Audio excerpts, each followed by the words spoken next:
Hi everyone, all of you welcome back to my channel. ഞാൻ ഇന്ന് വന്നിട്ടുള്ളത് important ആയിട്ടുള്ള ഒരു അപ്ഡേറ്റുമായിട്ടാണ്. അതിനു മുമ്പ് എൻ്റെ ചാനൽ ആദ്യമായി കാണുന്നവരാണെങ്കിൽ ജസ്റ്റ് ഒന്ന് സബ്സ്ക്രൈബ് ചെയ്യുക. തൊട്ടടുത്ത് കാണുന്ന ബെല്ലൈക്കൺ ഒന്ന് എനേബിൾ ചെയ്യാനും മറക്കരുത്. ഞാനിടുന്ന ഇൻഫോർമേറ്റീവായിട്ടുള്ള വീഡിയോസ് നിങ്ങൾക്ക് നോട്ടിഫിക്കേഷനായി ലഭിക്കുന്നതാണ്. കേരള വാട്ടർ അതോറിറ്റിയിലാണ് നിയമനം വന്നിട്ടുള്ളത്. അപ്പോൾ ഈ ജോബിന് വേണ്ടി ആഗ്രഹിക്കുന്നവർ പെട്ടെന്ന് തന്നെ അപ്ലൈ ചെയ്യുക. ഈ ജോബിൻ്റെ ഡീറ്റെയിൽസിനെ കുറിച്ചിട്ടാണ് ഞാൻ പറയാൻ പോകുന്നത്. അപ്പോൾ വീഡിയോ സ്കിപ്പ് ചെയ്യാതെ മുഴുവനായിട്ട് വാച്ച് ചെയ്യുക. കേരള വാട്ടർ അതോറിറ്റിയിലേക്കുള്ള നിയമനം ഓൺലൈൻ വഴിയാണ് അപ്ലൈ ചെയ്യേണ്ടത്. Kerala Water Authority computer operator analyst ഒഴിവുകളിലേക്കാണ് നിയമനം. ഇതിനുള്ള അപേക്ഷകളാണ് ക്ഷണിച്ചിരിക്കുന്നത്. വിവിധ വിദ്യാഭ്യാസ യോഗ്യതയുള്ളവർക്ക് ഇപ്പോൾ ഓൺലൈൻ വഴി അപേക്ഷിക്കാൻ. താൽപ്പര്യമുള്ളവർക്ക് 2024 ഓഗസ്റ്റ് 14 വരെയാണ് ഓൺലൈനായി അപേക്ഷ നൽകാമെന്നാണ് പറയുന്നത്. ഉദ്യോഗാർത്ഥികൾക്ക് മൊബൈൽ വഴിയും അപേക്ഷിക്കാനുള്ള സൗകര്യമുണ്ട്. അപ്പോൾ ഇതിൻ്റെ ലാസ്റ്റ് ഡേറ്റ് നമ്മൾ പറഞ്ഞു, 2024 ഓഗസ്റ്റ് 14 വരെ നിങ്ങൾക്ക് അപ്ലൈ ചെയ്യാം. ഈ ജോബിന് വേണ്ടി ആഗ്രഹിക്കുന്നവർ ഈ ഡേറ്റിന് മുമ്പായി തന്നെ അപ്ലൈ ചെയ്യേണ്ടതാണ്. ഇതിലേക്ക് അപ്ലൈ ചെയ്യാനുള്ള ഏജ് ലിമിറ്റ്, അതുപോലെ തന്നെ ക്വാളിഫിക്കേഷൻ എന്നിങ്ങനെ നമുക്ക് ഡിസ്കസ് ചെയ്യാം. നോട്ടിഫിക്കേഷൻ ഡീറ്റെയിൽസ് നമുക്ക് നോക്കാം. ബോർഡ് നെയിം എന്ന് പറയുന്നത് കേരള പബ്ലിക് സർവീസ് കമ്മീഷനാണ്. Type of job Kerala government ജോബാണ്. ഇത് അപ്ലൈ ചെയ്യേണ്ടത് ഓൺലൈൻ വഴിയാണെന്ന് പറഞ്ഞു. അതുപോലെ തന്നെ ഇത് നോട്ടിഫിക്കേഷൻ വന്ന് അപ്ലൈ ചെയ്യാൻ തുടങ്ങിയത് 2024 ജൂലൈ 15 മുതലാണ് ഇത് സ്റ്റാർട്ടായത്.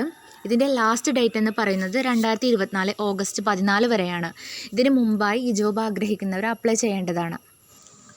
കേരള പബ്ലിക് സർവീസ് കമ്മീഷൻ മുഖേനയാണ് Kerala Water Authority computer operator analyst തസ്തികയിലേക്കാണ് അപേക്ഷ ക്ഷണിച്ചിരിക്കുന്നത്. 2 ഒഴിവുകളിലേക്കാണ് നിലവിൽ വിജ്ഞാപനം വന്നിരിക്കുന്നത്. ദെൻ ഏജ് ലിമിറ്റ് എങ്ങനെയാണെന്ന് നോക്കാം. 18നും 36നും ഇടയിൽ പ്രായമുള്ളവർക്ക് അപേക്ഷ നൽകാമെന്നാണ് പറയുന്നത്.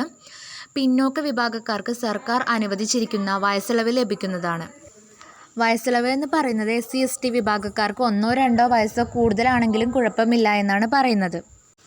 അതുപോലെ ഇതിൻ്റെ ക്വാളിഫിക്കേഷൻ എങ്ങനെയാണെന്ന് നോക്കാം. കേരള സർക്കാർ ഇന്ത്യ ഗവൺമെൻറ് അംഗീകരിച്ച ഏതെങ്കിലും ഇൻസ്റ്റിറ്റ്യൂട്ടിൽ നിന്നുള്ള PGDCA ആവശ്യമാണെന്നാണ് പറയുന്നത്. അതുപോലെ ഏതെങ്കിലും ഒരു ഡിഗ്രി മസ്റ്റാണ് എന്നും പറയുന്നുണ്ട്. ഏതെങ്കിലും ഒരു ഡിഗ്രിയും ഒരു PGDCAയും ഉള്ള ആർക്ക് വേണമെങ്കിലും ഇതിനു വേണ്ടിയിട്ട് അപ്ലൈ ചെയ്യാവുന്നതാണ്. ഇതിൻ്റെ സാലറി ഡീറ്റെയിൽസ് എന്ന് പറയുന്നത് കേരള ജല അതോറിറ്റിയിലെ കമ്പ്യൂട്ടർ ഓപ്പറേറ്റർ അനലിസ്റ്റ് തസ്തികയിലേക്ക് തിരഞ്ഞെടുക്കപ്പെട്ടാൽ 38,300 രൂപ മുതൽ 93,400 രൂപ വരെ ശമ്പളം ലഭിക്കുമെന്നാണ് പറയുന്നത്. ഈ പറഞ്ഞ വിദ്യാഭ്യാസ യോഗ്യത, സാലറി ഇതിനൊക്കെ താല്പര്യമുള്ളവർക്ക് ഇതിനു വേണ്ടി അപ്ലൈ ചെയ്യാവുന്നതാണ്. നെക്സ്റ്റ്, കേരള വാട്ടർ അതോറിറ്റിയിലേക്കുള്ള സെലക്ഷൻ പ്രൊസീജിയർ എങ്ങനെയാണെന്ന് നോക്കാം. OMR പരീക്ഷ, ഷോർട്ട് ലിസ്റ്റിംഗ്, സർട്ടിഫിക്കറ്റ് വെരിഫിക്കേഷൻ, വ്യക്തിഗത ഇൻ്റർവ്യൂ എന്നിവയിലൂടെയൊക്കെയാണ് സെലക്ഷൻ ചെയ്യുന്നത്. ഇത്രയേ ഉള്ളൂ ഈ നോട്ടിഫിക്കേഷനെ കുറിച്ച് പറയാനുള്ളത്.